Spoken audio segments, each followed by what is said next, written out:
Ade Armando cukup memprihatinkan. Beliau terluka di bagian kepala.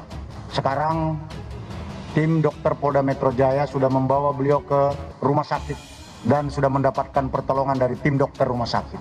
Untuk para pelaku, kami sudah mengidentifikasi kelompoknya sekaligus orang-orangnya. Ada orang-orang biadab di DPR yang memperlakukan seorang Ade Armando seperti mereka memperlakukan pencoleng. Justru karena perilaku Anda seperti itu, justru karena kebiadaban Anda seperti itu, Anda semua harus kami hentikan. Tapi jangan pernah berpikir kita berhenti menyuarakan kebenaran. Jangan pernah berpikir kita takut melawan Anda. Sungguh biadab, sungguh orang-orang yang berjiwa binatang yang tega melakukan pengeroyokan secara sadis. Ini bukti bahwa di tengah-tengah kita ada kelompok radikal. Di tengah-tengah aksi unjuk rasa mahasiswa sore tadi di Jakarta. Mudah-mudahan ini menjadi pelajaran dan mudah-mudahan tidak lama polisi harus segera menangkap para pelaku pengeroyokan kepada Ade Armando. Kita lihat dan sangat prihatin harus berdarah karena kegiatan ini. Untuk ini kami minta seluruh masyarakat, adik-adik mahasiswa, untuk sama-sama menjaga bulan suci ini dengan sebaik-baiknya. Saya menghimbau agar unjuk rasa kali ini saja untuk dilaksanakan. Terima kasih.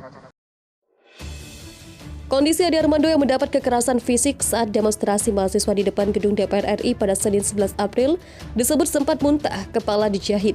Kendati demikian, Ade Armando masih dapat diajak bicara, baik dengan dokter maupun rekan-rekan yang menjenguknya di rumah sakit. Sigit Widodo, rekan Ade Armando di Pergerakan Indonesia Untuk Semua, ada dibawa ke ruang High Care Unit tepat pukul 21.00 WIB untuk mendapatkan perawatan lebih lanjut. Tadi Bang Ade Armando sudah ditangani dan sempat bertemu dengan teman-teman yang menjenguknya, kata Sigit kepada cnnindonesia.com pada Senin 11 April malam. Ada luka cukup parah di bagian kepala dan mukanya lebam. Meski luka parah, tapi beliau masih bersemangat dan bisa diajak bicara dengan baik. Tepat pukul 21.00 tadi beliau dipindahkan ke High Care Unit, ujarnya menjelaskan. Lelaki yang juga juru bicara Partai Solidaritas Indonesia PSI ini menggambarkan Ade sempat muntah-muntah. Kepalanya juga mendapat jahitan. Hanya saja Sigit tak tahu berapa jumlah jahitan tersebut. Sigit yang datang menjenguk ke rumah sakit bersama beberapa rekannya mengatakan bahwa Ade tak akan menyurutkan langkahnya di pergerakan usai peristiwa nahas tersebut.